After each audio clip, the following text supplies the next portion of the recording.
Hello and welcome to my channel, Do-It-Yourself Hi-Fi, and I would want to show you the creativity and the fun with Do-It-Yourself in Hi-Fi. So let's get started. Some disclaimers. I make lots of mistakes, and you know that the only ones who's not making mistakes are the ones who's not making anything. So it's easy to destroy, but to build you have to be constructive. Please have that in mind if you leave a comment. I'm not an electric engineer or a carpenter, so you will see some crude work here. Just a heads up.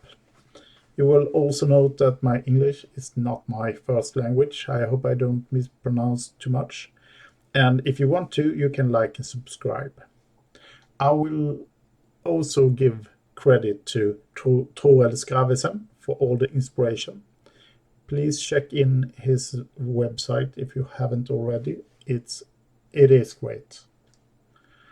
This is my first time doing tutorials. Please have some patience with the poor graphic design. So let's get started on this project that I'm gonna do, and it's of course an open baffle speaker. Here are the goals with this speaker. It will be a three-way speaker. It will have a first order crossover, so I don't have to worry about phase corrections. It will not have an excessive size. I wrote reasonable small size, but it's not getting small. It will be easy to build, and it will have a high wife acceptance factor. And I will try to measure this one in the end of the construction. The episodes are as follows. This one, theory, plans and speakers. And I will try to explain and I will show you my plan. And since I already begun to construct it, you will see some crude first-hand speakers as well. The episode 2, I will show you how I constructed it, and we will also look at the calculating of the crossover. And the third episode is to be when I assemble and measure the speaker, and probably will be altering the crossover. In this episode, I will try to get my wife to judge the look and the sound of the speaker. Okay, some background to the open baffle speaker. It is often disputed. Some say there's nothing to them, and some love them. I think they can sound great, but I also find lots of box speakers that sound great. The reason I choose to build them is that it is a very easy project to start with, both as a viewer that wants to start a hobby and for me as a start for this channel. The open baffle is an old construction. The idea is that the box in itself radiates sound waves and colors the sound, so why not get rid of the box? Then you get a dipole speaker, and you have some sound waves that travel from the front and then the back side, and you're going to cancel out some frequencies due to interference, and most often in the bass area. Well, this often depends on the baffle. The woofer should be much more efficient than a mid-range tweeter, and to get enough bass. If you don't want to construct the baffle really large, then there will be some cancellation of the bass anyway. And if you constructed that to play down to 40 hertz, it's going to be 6 meters wide or 19 or around 20 feet wide. if you look at the picture I've drawn, you can see this is the baffle, this line, and the speaker is inside the baffle, and when it radiates forward and backwards in every direction. It looks like a kind of a infinite design here when you look at the sound waves. And some of the sound waves will travel from the baffle to the listener that's placed on here, 3 meters away in my room. And some of the sound waves is gonna take this way. And when the speaker pushes on the front, it pulls in the back. So there are a half a wavelength difference from the start. So the goal is to make, if you have 40 hertz, you want to make the waves come simultaneously to the listener this side. So let's do the baffle wide. So wide, so that the length is more than x. I have calculated x here, and I will not do that in this tutorial though, but that's the formula if you want to make them and calculate yourself. You can elongate the x by putting some wings, and here are my wings in the picture, and you can see that the mid and tweeter doesn't have so far to go, the sound waves, and I have even make a little hole here, and that's to make some more spatial sound, and because the mid and tweeter is not so sensitive to canceling sound waves. So long as you have different length from the speaker to the edge of the baffle, there's no worry. Well, some companies sell quite slim baffles, and how can they do that? Well, they do a really good work on their crossovers. So good that the efficiency of the speakers are really bad. So you need a lot of power to drive such speakers. This is going to be quite an easy speaker to drive. You can notice that I have a bottom on these wings, and when I place the baffle, there's gonna the sound waves are not allowed to go underneath this baffle, and that's on purpose because you don't want to get any sound taken the wrong way from this baffle. All right, so let's go forward. I have placed my tweeter up here, and my mid is around just about above this board, and the bass is down here, and it looks like this. Now it's not painted or anything, but this is how it's gonna look. And you see that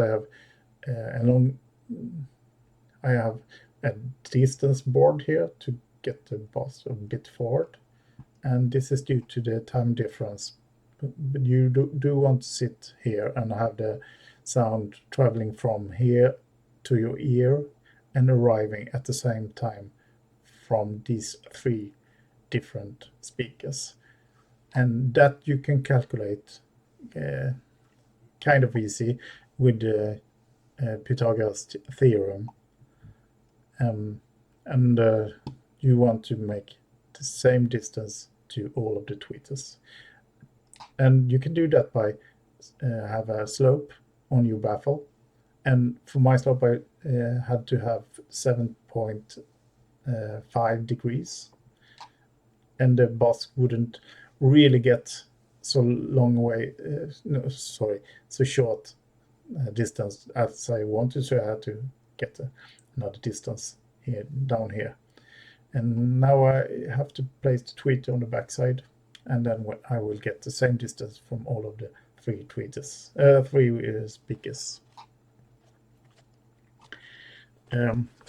So this is the theory. You want to have such a long distance from your backside of the woofer, so it is half a wavelength.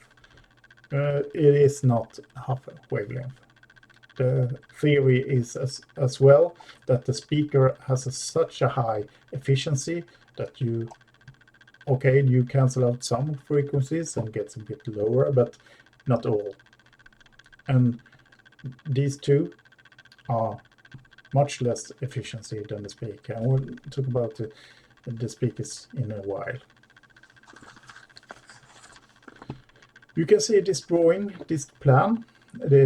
I will try to put it out for you in some way. I don't know how yet, so you can download it and use it if you want to. But please look at the final result first, because I don't know yet if it's going to be quite as good as I think.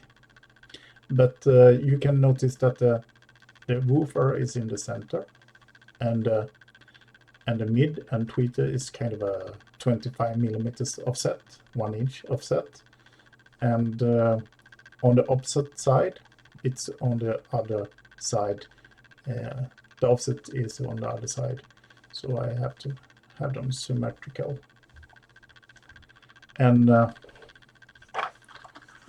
here are the elements, speaker elements I have used, and 2 of them I chose, and the third, the tweeter, I had at home, so I used that one. Not an obvious choice, perhaps. Would be great doing a horn speaker for a tweeter instead, or perhaps even getting rid of the mid and have the horn playing all of the frequency from about 500 hertz and above. Okay, let's look at the tweeters then. This is the mid. The free air resonance is 35 hertz, but I'm not going to cross it at that resonant. But at 200 hertz, about 200 hertz, I'm going to cross it. And you can see at this picture that the impedance is about 5 ohms at 200 hertz, and at 2000 hertz it's about 8 ohms. So you can't rely on the normal impedance when you calculate your crossovers. You have to take this in account as well. You can also see that the frequency curve is kind of a jagged one, but between 200 and 2000 it's kind of linear, but not so even. But even if I see this curve, I know this one is not gonna be the same when I put it in a baffle. What kind of baffle you put it in, it's going to be other than the one you see here, because this is measured in one way, and you put it in a specific baffle, it's going to look one other way. So let's look at it later on. The bass speaker, the woofer, has a resonant frequency at 34 hertz. It's kind of low, but not super low. Its QTS, the kind of strength the motor has, is 0.57, and some say you have to have a QTS above 0.7, and let's find out. Can it work? This speaker is made for open baffle speakers, so I hope it works. Otherwise they have failed. Minimum impedance is 7.2 ohms and nominal is 8. I will cross it at 200 ohms. And if I look at the nominal impedances, it's kind of hard to read because it's about a fourth of up to 33 hertz and around 7, 8, 9 ohms.